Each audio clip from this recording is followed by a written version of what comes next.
وَلَا يَجْرِمَنَّكُمْ شَنَآنُ قَوْمٍ عَلَىٰ أَلَّا تَعْدِلُوا، اور دیکھنا کسی قوم کی دشمنی تمہیں اس بات پہ نہ ابھارے کہ تم انصاف کا راستہ چھوڑ دو۔ اور زید ابن ارقم روایت کرتے ہیں جب چند تابعین ان کو ملنے آئے کہ بھئی آپ نے تو نبی الاسلام کے ساتھ اتنا وقت گزارا ہے، اتنی نمازیں پڑھی ہیں، تو کوئی بات جو خاص بات رسول اللہ کی نصیحت آپ کو یاد ہو۔ تو انہوں نے کہا پھر سنو، چونکہ بنو امیہ کا دور تھا اور سیدنا علی کے اوپر ممبروں سے سب و شتم کا سلسلہ جاری تھا، تو انہوں نے ڈھونڈ کے غدیر خم کی حدیث سنائی۔ انہوں نے کہا کہ اگر میں کوئی چیزیں سکپ کر دوں تو یہ سمجھ لینا میرا بڑھاپا ہے، البتہ مجھے یہ ایک نصیحت یاد ہے کہ نبی الاسلام نے غدیر خم کے موقع پر اپنی وفات سے چند مہینے پہلے ایک خطبہ دیا، انتہائی بلیغ خطبہ۔ اس کے الفاظ ہی کنکلوڈنگ ہے، اے لوگو آگاہ ہو جاؤ، میں بھی ایک انسان ہوں، قریب ہے کہ اللہ کا قاصد یعنی موت کا فرشتہ میرے پاس آئے اور میں اس کی دعوت قبول کر لوں۔ میں اپنے بعد تم میں دو بھاری چیزیں چھوڑ کر جا رہا ہوں، ان میں سے پہلی چیز اللہ کی کتاب ہے، اس میں ہدایت ہے، اس میں نور ہے، یہ اللہ کی رسی ہے جو قرآن میں ہے نا، وَاعْتَصِمُوا بِحَبْلِ اللَّهِ جَمِيعًا وَلَا تَفَرَّقُوا، تم سب کے سب مل کر اللہ کی رسی کو مضبوطی سے پکڑ لو اور فرقوں میں مت بٹو۔ یہ اللہ کی رسی ہے، جو اسے پکڑے گا وہ ہدایت پر ہوگا، جو چھوڑ دے گا وہ گمراہ ہو جائے گا۔ اور پھر نبی الاسلام ترغیب دلاتے رہے، اللہ کی کتاب، اللہ کی کتاب، اللہ کی کتاب۔ نبی صلی اللہ علیہ وسلم چیخو پکار کر کے خود روئے اور نہ آپ نے ان کی ازواج کو رونے کی اجازت دی ہے۔ سمجھ میں نہیں آ رہی میرا خیال ہے بات؟ میرا مقصد شیعوں پہ طنز کرنا نہیں ہے، ان کا جو مذہب ہے ان کو اس پہ چلنے دو۔ میرا مقصد ہے آپ اپنی پوزیشن واضح کرو کہ آپ ادھر ہو یا ادھر ہو، کسی کو تنگ مت کرو، نہ کسی پہ فتوے لگاؤ کفر اسلام کے، نہ کسی کو جہنمی قرار دو۔ اپنی پوزیشن آپ فیصلہ کرو کہ آپ اگر ادھر جانا تو پورے ادھر چلے جاؤ، پھر یہ آدھا تیتر آدھا بٹیر والا معاملہ مت کرو۔ وہ ان کا مذہب ہے بھائی، ان کے علماء ان کو بتاتے ہیں کہ محرم میں کالے کپڑے پہننے ہیں، محرم میں ماتم کرنا ہے، محرم میں کو منحوس سمجھنا ہے، اس میں شادی بیاہ نہیں کرنا۔ ان کے علماء ان کو بتاتے ہیں، ان کو چلنے دو اس پر۔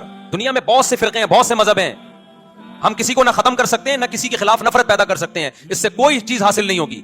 کسی سے نفرت کرنے کی ضرورت نہیں، کسی پہ فتوے لگانے کی ضرورت نہیں، لیکن آپ کو اپنی پوزیشن واضح کرنی پڑے گی کہ میں کہاں کھڑا ہوا ہوں۔ اگر آپ سنی ہو تو پھر اہل سنت والجماعت صحابہ تابعین کو فالو کرتے ہیں، حدیث کو فالو کرتے ہیں، اور حدیث میں ہمیں ماتم کرنا، نوحہ کرنا، گریبان چاک کرنا اس کی پرمیشن نہیں ہے، بلکہ اس سے روکا گیا ہے، اس عمل کو حرام اور ناجائز قرار دیا گیا ہے۔ بات آ رہی ہے سمجھ میں؟ باقی جو شیعہ حضرات کرتے ہیں، ہمارے دوست ہیں شیعہ، میں مذاق میں نہیں کہہ رہا، ملتے ہیں ہم سے، میں کبھی ان سے مذہب کے ٹاپک پہ بات نہیں کرتا، نہ ان کو کبھی چھیڑتا ہوں کہ آپ یہ کیوں کر رہے ہو، یہ کیوں نہیں کر رہے۔ بھائی اس کا مذہب ہے، وہ اس کا فرقہ ہے، جو کرنے دو اس کو، ہم نہیں کرتے، کیونکہ ہم اہل سنت والجماعت میں۔ اور پھر فرمایا دوسری بھاری چیز میرے اہل البیت ہیں، میں اپنے اہل البیت کے معاملے میں تمہیں اللہ کا خوف دلاتا ہوں، میں اپنے اہل البیت کے معاملے میں تمہیں اللہ کا خوف دلاتا ہوں، میں اپنے اہل البیت کے معاملے میں تمہیں اللہ کا خوف دلاتا ہوں۔ 3 دفعہ فرمایا، لیکن امت بالکل الٹ چلی، نہ قرآن کو پکڑا عقیدوں کے لیے اور نہ اہل البیت کو زندہ چھوڑا۔ نبی علیہ السلام کو قبر مبارک میں گئے صرف 50 سال گزرے ہیں اور آپ کی پوری اولاد ذبح کر دی گئی۔ تو آپ سمجھتے ہیں کہ یہ کربلا بھلا دی جائے گی؟ نہیں، کربلا قیامت تک آپ کو ہانٹ کرے گی۔ ہاں، اور ہماری ویڈیوز کے بعد تو اب آپ بھول جائیں ہاں کہ کوئی شخص جو ہے وہ اس غم حسین کو مٹا سکتا ہے۔ یہ سوگ حسین نہیں ہے، سوگ 3 دن ہوتا ہے، یہ غم حسین ہے، یہ اسی طریقے سے جاری رہنا ہے۔ غم حمزہ نہیں ختم ہوا، صحیح بخاری میں حدیث ہے، فتح مکہ کے موقع پر حضرت بلال حبشی نے لا کر پیش کر دیا واشی کو حضور کے سامنے کہ چلیں جہاں باقیوں کی معافی ہو رہی ہے اس کی بھی ہو جائے۔ آپ علیہ السلام نے نگاہ اٹھا کے دیکھا، واشی، جی یا رسول اللہ۔ قاتل حمزہ، جی یا رسول اللہ۔ واشی تیرا اسلام قبول ہے، لیکن کیا تو ایسا کر سکتا ہے کہ تو مجھے اپنی شکل نہ دکھانا؟ پوری زندگی پھر واشی نے نبی علیہ السلام کا سامنا نہیں کیا۔ مسلمان صحابی اور شخصیت کون ہے؟ حریص علیکم بالمؤمنین رؤوف الرحیم، مومنین پر ان کی جانوں سے بڑھ کر حق رکھتے ہیں، ان کی جانوں سے بڑھ کر ان کے لیے حریص ہیں۔ کسی نے نہیں کہا کہ یا رسول اللہ یہ تو اسلام لے آئے ہیں تو آپ اپنے دل میں ان کا بغض کیوں رکھ رہے ہیں؟ ہمیں لوگ کہتے ہیں نا جی بغض ہے جی آپ کے دل کے اندر. صرف یہ کہ چچا کا غم بھلایا نہیں گیا. چچا بھی کوئی عام چچا تو نہیں تھا، وہ دو شریک بھائی بھی تھا، دین کا مجاہد تھا، بدر اور احد کے اندر آرمی چیف تھا نبی الاسلام کی فوج کا. تو کسی نے نہیں کہا یا رسول اللہ حمزہ کو تو شہید ہوئے 8 سال ہو چکے، سوگ تو 3 دن ہوتا ہے. کہاں 3 ہجری کے اندر یہ احد ہوئی، 5 سال ہو چکے تھے آلموسٹ اس وقت تک، اور 8 ہجری کے اندر فتح مکہ. 5 سال پرانی بات آپ نے آج تک سنبھال کے رکھی ہوئی ہے. ان کو پتا تھا.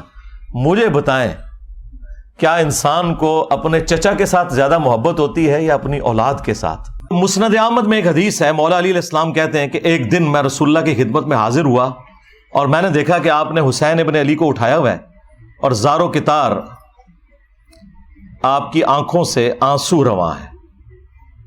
تو میں نے کہا یا رسول اللہ میرے ماں باپ آپ پر قربان، آپ کو کس نے غمگین کر دیا؟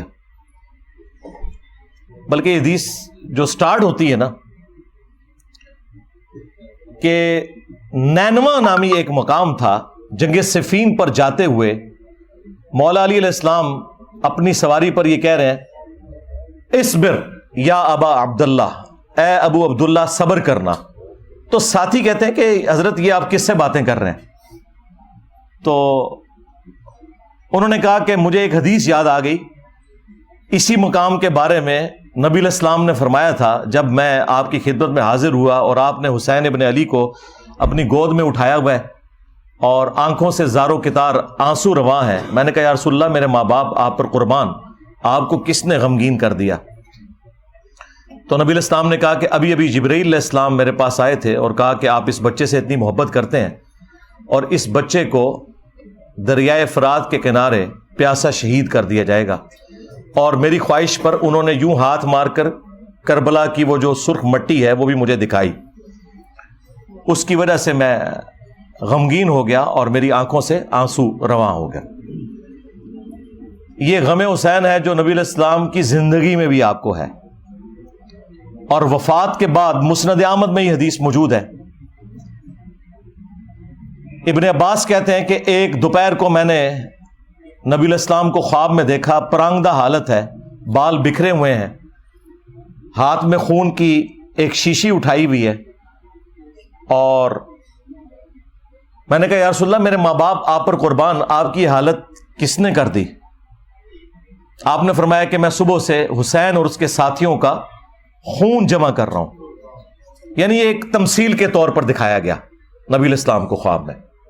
وہ کہتے ہیں میں گھبرا کر اٹھا اور میں نے وہ دن اور تاریخ نوٹ کر لی، اور بعد میں چونکہ اس زمانے میں تو کمیونیکیشن اتنی فاسٹ نہیں تھی، پتہ چلا کہ اسی دن یعنی 10 محرم کو عاشورہ کے دن 61 ہجری کے اندر حسین ابن علی کو اور ان کے ساتھیوں کو شہید کیا گیا کربلا کے اندر. اب یہ حدیث مسند احمد کی اس پر گواہ ہے کہ نبی علیہ السلام اپنی وفات کے بعد بھی اللہ کی جنتوں میں غمگین ہے اس بات پر کہ حسین ابن علی کو شہید کیا گیا. بلکہ انڈیا پاکستان میں جو وہابی فرقے کے لوگ ہیں، دیوبندی اور اہل حدیث، ان کے جو بڑے بزرگ ہیں اسماعیل دہلوی، انہوں نے اسی حدیث کو نقل کر کے ساتھ لکھا ہے یزید پلید. اب یہ آج کل کے یزید کے جو وفادار ہیں، یہ پلید لوگ پتہ نہیں کہاں سے آئے، ان کے بڑے تو یزید کو لکھتے ہی یزید پلید تھے کہ اس کی اس ایکٹیویٹی کی وجہ سے نبی علیہ السلام اللہ کی جنتوں میں بھی غمگین ہے. یہ باقاعدہ انہوں نے جو کتاب ہے تذکیر الاخوان ما تقویت الایمان اس کے اندر نقل کیا ہوا ہے، یزید پلید لکھا ساتھ، اور یہ حدیث کوٹ کی. تو غم حسین تو جاری ہے.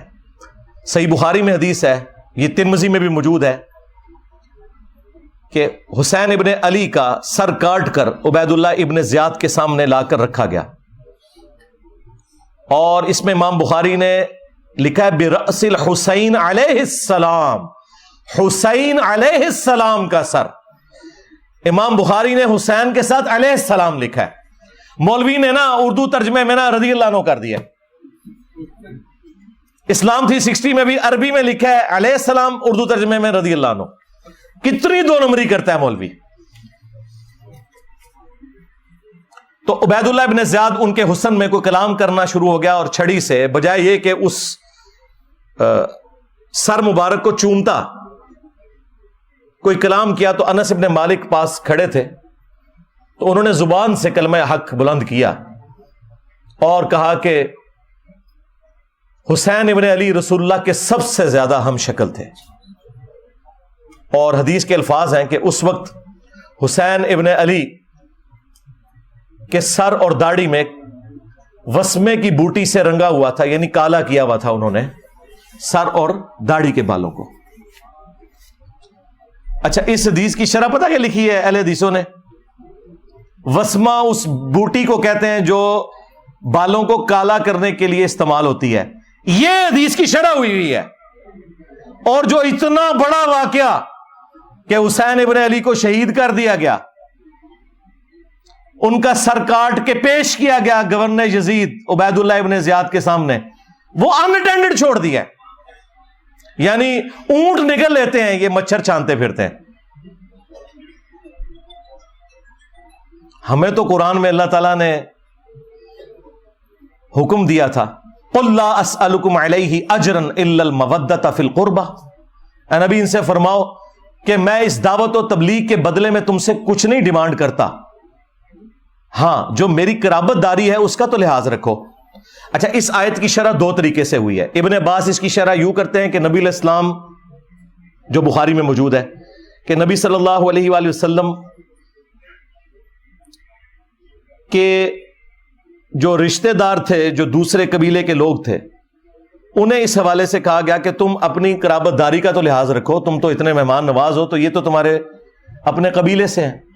اور ایک تشریح اس کی یہ کی گئی کہ نبی علیہ السلام کی دعوت و تبلیغ کے عوض ان کے اہل البیت کے ساتھ مودت رکھی جائے۔ یہ عبداللہ ابن عباس کے شاگرد نے اس کی تشریح کی۔ ہمارے نزدیک یہ دونوں درست ہیں۔ جب کافروں سے کہا جا رہا ہے کہ میری رشتہ داری کا خیال رکھو، تو مسلمانوں سے تو بدرجہ اولا کہا جائے گا کہ تم میری رشتہ داری کا خیال رکھو، کیونکہ اس گھر سے سب کو دین ملا۔